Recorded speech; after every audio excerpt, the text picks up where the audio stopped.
morning guys. Nagmimerienda ako nitong suman sa gata. Makita ko ito sa lamesa dito kay nakarami. Medyo gutom na ako. Maaga kasi kami nag-almusal. Tapos nagtimpla ako. Hindi pala nagtimpla.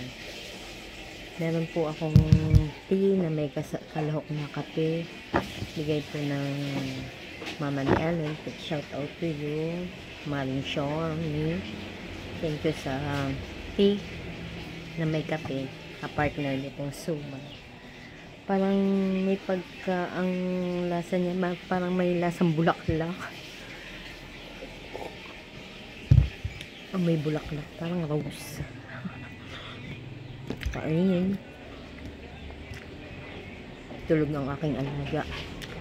Ang bait ni Utoy, sa tutuwa ako sa kanya, mabait siya. Sabi ko, sleep na Utoy. Hinahanap ko. Yung pala ito tulog na sa tabi ko. Pinabayaan ko siya magpaikot-ikot. Kumain mo, kahit ako'y tulog na nga eh. Sabi ko, drink na ikaw ng water dahil nakadede na siya ng kanyang dede. Ubus na. Ari, water naman.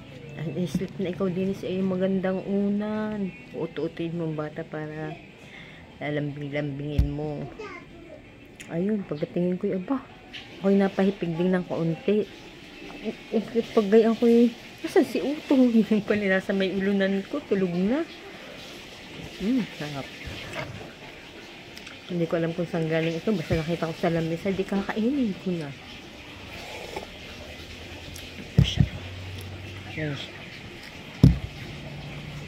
Hindi naman siguro ito bawal sa akin dahil tea na may kaunting kape.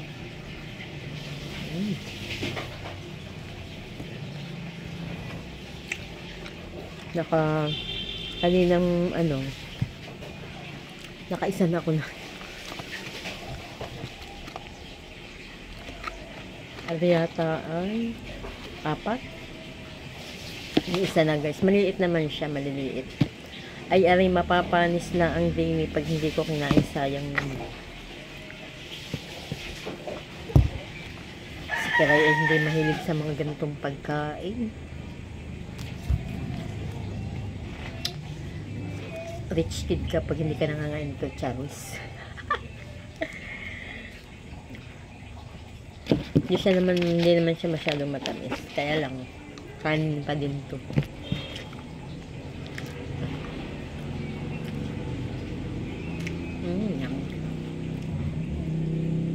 Wala siyang latik dahil may asukal na to sa gatan.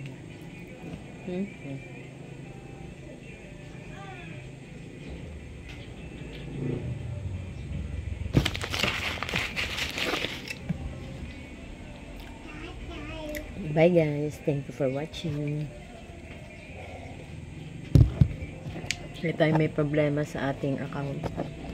Hindi naman din maiuwasan hindi mag-upload. Sabi ko ayaw ko na mag-upload. Pero ako sa pala may mag-upload. Mahilig sa mag-upload. Eh anong gagawin ko? Di mag-upload pag gusto. Pag hindi, eh di wag. Walang sapilitan. Yain na yung sahod na yan kung hindi makuha. Kay meta na yan.